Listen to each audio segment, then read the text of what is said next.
Hello students, my name is Ayush Larry and welcome back to my channel Medical Aid with Ayush. Today we are going to continue our first topic of anatomy and physiology, that name is cell and tissue.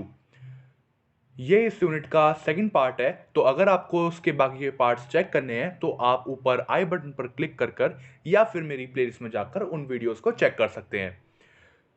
Students, इस video के and में मैं आपको कुछ important knowledge दूंगा जिससे आपके marks anatomy में बहुत ज़्यादा अच्छे हो जाएंगे। और इस पूरी वीडियो का मैं आपको इंपॉर्टेंट टॉपिक्स और इंपॉर्टेंट नॉलेज आपके साथ शेयर करूंगा। So without wasting any time, let's get start this video. Students, ये हमारा सेल है, तो आज हम पहले सेल करेंगे पूरा कंप्लीट, देन हम टिश्यूज पे जाएंगे। इन सब में आपको ऑर्गन्स दिख रहे होंगे जिनके अलग अलग नाम हैं। मैं आपको इन सब को एक एक करके डिफाइन करूंगा और एक अच्छी नॉलेज आपके साथ शेयर करूंगा। हमारी इस वीडियो की फर्स्ट टॉपिक का नाम है प्लाज्मा मेम्ब्रेन। जिन स्टूडेंट्स ने मेरा पहले वाला वीडियो देखा होगा उनको पता होगा कि मैंने ये वाली टॉपिक पहले पढ़ा दी है, बट मैं इस टॉपिक को फिर से इसलिए कवर करवा रहा हूँ ताकि आपको ये सेल एंड टिश्यू का ये वाला जो पार्ट है ये आपको क्लियरली समझ में आ जाए। So come back to our topic, plasma membrane. Plasma membrane एक आउटर कवरिंग होती है। It is an outer covering of cell, यानी कि जो हमारा सेल होता है पूरा का पूरा, उसके बाहर जो कवरिंग होती है वो होती है हमारी प्लाज्मा मेम्ब्रेन। और ये कंसिस्ट करती है दो लेयर, यानी ये दो लेयर में डिवाइड होती है, दो लेयर से बनी हुई होती है, जो कि हमारे फॉस्फोलिपिड कंपाउंड से बनाई गई होती है। नेक्स्ट आते हैं हमारे फंक्शंस। जो हमारी प्लाज्मा मेम्ब्रेन है, अब हम देखेंगे उसके फंक्शंस क्या होते हैं। मेनली इसके दो फंक्शंस होते हैं, अब हम इनको एक एक करके पढ़ेंगे। पहला फंक्शन है प्रोटेक्ट द सेल, यानी कि जो हमारा सेल है उसको बाहर की गंदी चीजों से प्रोटेक्ट करके रखता है और अंदर के जो ऑर्गेनिजम्स हैं उनको प्रोटेक्ट करके रखता है। दूसरा आता है हमारा transfer the molecules into the cell, यानी कि जो हमारा सेल है उसके अंदर और बाहर ये सामान लाने ले जाने का काम करता है। सामान यानी आपके मॉलिक्यूल्स। नेक्स्ट टॉपिक आती है आपकी न्यूक्लियस। न्यूक्लियस जनरली आप सबको पता होगा, जिन लोगों को नहीं पता उन लोगों के लिए मैं सुपरफिशियली बता देता हूं। जो न्यूक्लियस होता है वो हमारा किसी भी ऑर्गेनिज्म का सेंटर पॉइंट होता है। इसमें बहुत सारी चीजें इंक्लूडेड होती हैं। Come back to our topic, the nucleus consist bodies genetic material, यानी कि जो हमारी ह्यूमन बॉडी है उसका जेनेटिक मटेरियल ये अपने अंदर कंसिस्ट करके रखता है। और ये किस फॉर्म में रखता है इस जेनेटिक मटेरियल को? डीएनए की फॉर्म में। आपने सुना होगा किसी का डीएनए किसी से मैच करता है, बेबीज का डीएनए उनके फादर से या उनकी मदर से मैच करता है, तो वही बात है। This direct all it's metabolic activity, यानी कि न्यूक्लियस हमारी पूरी मेटाबॉलिक एक्टिविटीज को कंट्रोल करता है, उनको डायरेक्ट करता है। नेक्स्ट टॉपिक आती है हमारी माइटोकॉन्ड्रिया। माइटोकॉन्ड्रिया समझाने के लिए मैं आपको इस डायग्राम से समझाऊंगा। माइटोकॉन्ड्रिया यहां पे है, यानी कि ये जो आपको सिलेंड्रिकल शेप के यानी सॉसेज शेप के दिख रहे हैं चीजें, ऑर्गेनिजम्स बोलते हैं वैसे इनको, तो इन्हीं को ही हम माइटोकॉन्ड्रिया बोलते हैं। Come back to our topic, mitochondria. Mitochondria are sausage shaped structure, यानी जैसा कि आपने ऊपर देखा था कि ये सॉसेज के जैसे हैं, यानी सिलेंड्रिकल शेप में है। सॉसेज एक टाइप से आप सीख कबाब मान लीजिए, जैसे वो कबाब होते हैं ना सिलेंड्रिकल, वैसे ही ये भी सिलेंड्रिकल वे में होते हैं, यानी सॉसेज शेप के। So it is sausage shaped structure. इसका स्ट्रक्चर जो है वो सॉसेज की तरह है, और इसका एक अदर नेम है जिसको इसके नाम से और इसके काम से जाना जाता है। ये power house of the cell के नाम से भी जाना जाता है, यानी कि ये हमारे पूरे के पूरे सेल को ये पावर देने का काम करता है, यानी ये इलेक्ट्रिसिटी एक टाइप से जनरेट करता है हमारे पूरे सेल के अंदर। Are involved in aerobic respiration, और ये एरोबिक रेस्पिरेशन में भी इन्वॉल्व्ड रहता है। नेक्स्ट आता है हमारा ribosomes. These are tiny granules. Diagram से मैं आपको और अच्छी तरीके से बता देता हूं। जैसे कि आपको यहां पे छोटे छोटे दाने दिख रहे हैं पूरे माइटोकॉन्ड्रिया के साइड में, और यहां पे भी, इधर भी आपको दिख रहे होंगे। और ये जो यहाँ पे सॉसेज शेप के एक और स्ट्रक्चर है जिसके बाहर बाहर ये प्रेजेंट है, आपको यहाँ पे देखने को मिल जाएगा। ये पूरी जगह पे फैले हुए हैं, तो इन्हीं को हम बोलते हैं हमारे ribosomes. Come back to our topic, ribosomes. These are tiny granules. ये टाइनी ग्रैन्यूल्स होते हैं जो कंपोज्ड होते हैं आरएनए और प्रोटीन से, और they synthesis protein from amino acids. ये सिंथेसिस करते हैं किसको? प्रोटीन को अमीनो एसिड के अंदर। They also help in metabolism, यानी कि ये मेटाबॉलिज्म में भी बहुत ज्यादा हेल्पफुल होता है। नेक्स्ट टॉपिक आती है हमारी endoplasmic reticulum. Endoplasmic reticulum is series of interconnecting membranes canal, यानी कि ये एक सीरीज होती है इंटरकनेक्टिंग मेम्ब्रेनस कैनाल की इन साइटोप्लाज्म, यानी कि साइटोप्लाज्म के अंदर ये इंटरकनेक्टिंग मेम्ब्रेन कैनाल होती है। हमारे एंडोप्लाज्मिक रेटिकुलम के मेनली टाइप्स देखते हैं। इसके मेनली दो टाइप्स होते हैं, फर्स्ट एंड सेकंड। इन दोनों को हम एक एक करके देखेंगे। जो हमारा फर्स्ट एंडोप्लाज्मिक रेटिकुलम है उसका पार्ट का नाम है स्मूथ एंडोप्लाज्मिक रेटिकुलम, जिसको शॉर्ट फॉर्म में हम SER भी बोलते हैं। नेक्स्ट आता है हमारा रफ एंडोप्लाज्मिक रेटिकुलम, जिसकी शॉर्ट फॉर्म RER भी होती है। अब हम इन दोनों टाइप्स को एक एक करके पढ़ेंगे। सबसे पहले हम इनको डायग्राम्स के अंदर क्लासिफाई कर लेते हैं ताकि हमें अच्छी तरीके से समझ में आए। जो हमारा स्मूथ एंडोप्लाज्मिक रेटिकुलम है वो हमारे सिर्फ इतने हैं हमारे पूरे सेल के अंदर। ये आपको दिख रहा होगा बिल्कुल स्मूथ हैं, इनके अंदर कोई भी प्रॉब्लम नहीं है, यहाँ ये खुरदुरे हैं। बट जो हमारे रफ एंडोप्लाज्मिक रेटिकुलम है वो आप यहाँ पे देख सकते हैं। जो राइबोसोम्स हैं ये इसके ऊपर अटैच हो रखे हैं पूरी तरीके से अटैच हो रखे हैं, जिसकी वजह से ये बहुत रफ शो हो रहे हैं। तो इसीलिए इनका नाम smooth and rough endoplasmic reticulum रखा गया है। Come back to our topic. पहला होता है हमारा smooth endoplasmic reticulum. Smooth endoplasmic reticulum synthesis lipid. जो हमारा स्मूथ एंडोप्लाज्मिक रेटिकुलम है वो लिपिड्स को और स्टीरॉयड हार्मोन्स को सिंथेसिस करने का काम करता है।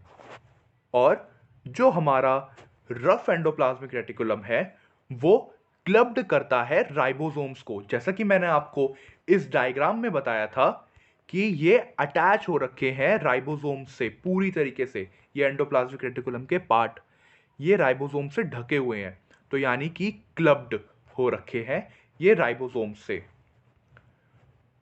सो rough endoplasmic reticulum clubbed with ribosomes, ये जुड़े हुए हैं राइबोसोम्स से। दे सिंथेसिस प्रोटीन एंड ये प्रोटीन के सिंथेसिस में काम आते हैं और एक्सपोर्ट करते हैं सेल से, जो कि है हमारे एंजाइम्स और हार्मोन्स। नेक्स्ट आता है हमारा गोल्गी एपरेटस। गोल्गी एपरेटस आप इस डायग्राम में देख सकते हैं, ये ग्रीन पार्ट है, इसको हम गोल्गी एपरेटस बोलते हैं। Come back to our topic, Golgi apparatus. The Golgi apparatus consist streaks of closely flattened and membranous canals और sacs भी बोलते हैं। मतलब जो हमारे एंडोप्लाज्मिक रेटिकुलम है वो फोल्डेड, फ्लैट और मेम्ब्रेनस सेक्स होते हैं। जैसे कि आपने इस डायग्राम में भी देखा होगा कि ये पतले से और मतलब चुपके चुपके से हैं, मतलब स्लिम है बहुत ये, और ये हेल्प करते हैं, यानी इनके फंक्शन है सिंथेसिस करना और एक्सपोर्ट करना प्रोटीन को। नेक्स्ट टॉपिक आती है हमारी लाइसोसोम्स। लाइसोसोम्स हमारे इस डायग्राम में आपको जैसे दिख रहा होगा, ये छोटे छोटे पार्ट्स हैं। ये जो 3 गोले दिख रहे हैं, इन्हीं को ही हम लाइसोसोम्स बोलते हैं। Come back to our topic, lysosomes. Lysosomes are small membranous vessels.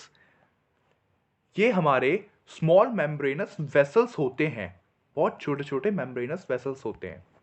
Contain a variety of enzymes, यानी कि ये जो छोटे छोटे से हमारे लाइसोसोम्स हैं, ये बहुत सी वैरायटी को, यानी बहुत सी वैरायटी के एंजाइम्स को अपने अंदर रखते हैं। Involved in breaking down of large molecules और organelles, और ये ब्रेकिंग करता है यानी तोड़ता है लार्ज मॉलिक्यूल्स को अपने अंदर। नेक्स्ट टॉपिक आती है हमारी सेंट्रोसोम्स। सेंट्रोसोम्स हमारे ये वाले पार्ट्स होते हैं, जैसे कि आपको इसमें दिख भी रहा होगा, ये जो ये वाला पार्ट है हमारा, इसको सेंट्रोसोम्स बोलते हैं। Come back to our topic, centrosomes. The direct organisation of microtubules, यानी ये डायरेक्ट ऑर्गेनाइजेशन करता है माइक्रोट्यूब्यूल्स का, किसके अंदर? हमारे सेल के अंदर।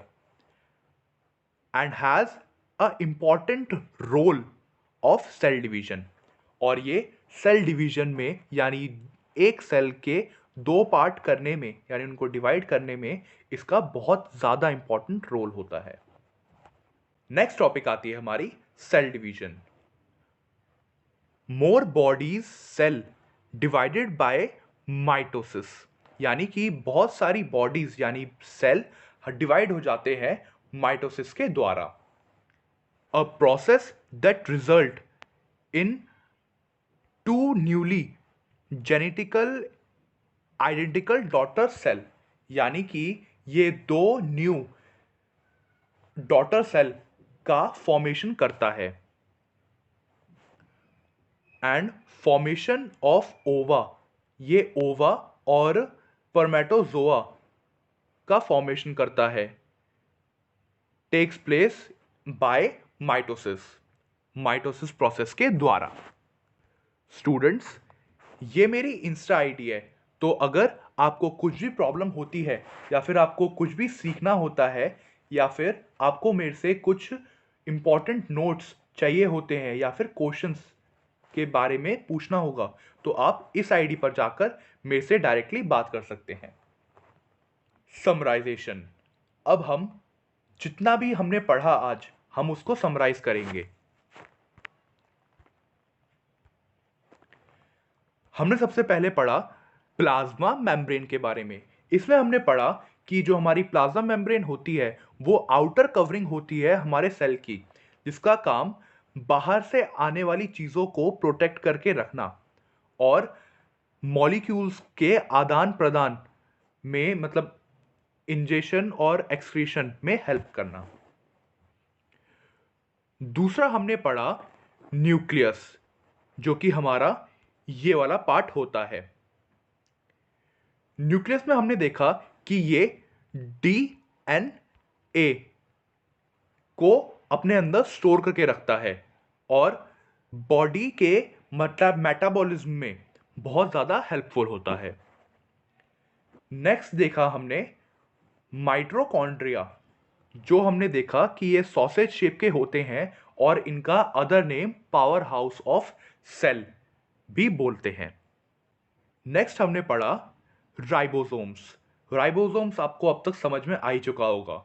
राइबोसोम्स हमारे ये टाइनी ग्रैन्यूल्स होते हैं जो हमारे पूरे सेल के अंदर फैले हुए होते हैं और कुछ ऑर्गन्स पे भी चिपके हुए होते हैं। इनका काम भी मेटाबॉलिज्म करना ही होता है। नेक्स्ट आते हैं हमारे एंडोप्लाज्मिक रेटिकुलम। एंडोप्लाज्मिक रेटिकुलम हमारे टू पार्ट्स में डिवाइडेड होते हैं, जो कि है हमारे smooth endoplasmic reticulum and rough endoplasmic reticulum. Rough endoplasmic reticulum के चारों ओर राइबोसोम्स फैले हुए होते हैं और ये बहुत ज्यादा रफली दिखाई देते हैं compare to smooth endoplasmic reticulum, क्योंकि ये बहुत ज्यादा स्मूथ और अच्छे दिखाई देते हैं। नेक्स्ट हमने पढ़ा था गोल्गी एपरेटस, जो कि हमारा ये वाला पार्ट है। गोल्गी एपरेटस में हमने पढ़ा कि ये हमारे फ्लैट मेम्ब्रेनस सेक्स होते हैं जो कि हमारे सेल के अंदर ही प्रेजेंट होते हैं, जिनका काम होता है सिंथेसिस करना और हमारे सेल के बाहर प्रोटीन को निकालना। नेक्स्ट हमने देखा था लाइसोसोम्स। लाइसोसोम्स हमारे ये वाले पार्ट्स होते हैं, ये छोटे छोटे से जो होते हैं, ये वेरियस टाइप्स ऑफ एंजाइम को कंटेन करके रखते हैं और ये लार्ज मॉलिक्यूल्स को ब्रेक डाउन करने में भी हेल्पफुल होते हैं। नेक्स्ट हमने पढ़ा सिंट्रोसोम्स, जो कि हमारे ये होते हैं, इस वाले पार्ट को हम सिंट्रोसोम्स बोलते हैं। ये हमारे सेल के डिवीजन में, यानी हमारे सेल के दो भाग करने में इसका बहुत बड़ा हाथ होता है। नेक्स्ट हमने देखा सेल डिवीजन, जिसमें हमारा पूरा सेल, जो हमारा ये आपको सेल दिख रहा है, ये हमारा दो टुकड़ों में डिवाइड हो जाता है और ये दो डॉटर सेल के रूप में फॉर्म हो जाता है। जो इंपॉर्टेंट बात आपको बतानी है वो ये है कि जो हमारा सेल एंड टिश्यू टॉपिक है वो मोस्ट इंपॉर्टेंट टॉपिक है, जो 10 मार्क्स के क्वेश्चन में पूछा जाता है, वो भी हर बार में। तो अगर आपको ये 10 मार्क्स ऑक्यूपाई करने हैं तो आप, जैसे मैंने आपको पढ़ाया है और मैंने आपको ये नोट्स दिए हैं, वैसे ही आपको इसी वे में पढ़ना होगा और ये सारे स्टेप बाय स्टेप लिखने होंगे। जैसे ही आप अपना ये वाला क्वेश्चन अटेम्प्ट करें, एक चीज़ और ध्यान में रखनी है आपको कि आपको अपना ये सेल डायग्राम पूरा अच्छी तरीके से बनाना है और सारे लेबलिंग भी अच्छी तरीके से करनी है। पेंसिल से आपको लेबलिंग करनी है और पेंसिल से ही आपको अपना पूरा डायग्राम बनाना है ताकि आप ज़्यादा मार्क्स ऑक्यूपाई कर पाए। सो please like this video, subscribe the channel and hit the bell icon that you never miss any updates. Students, share this video to a needy friend ताकि हम सबकी हेल्प कर पाए। इसी के साथ ये वीडियो यहीं खत्म होती है। Thanks for watching this video. I hope you can easily understand.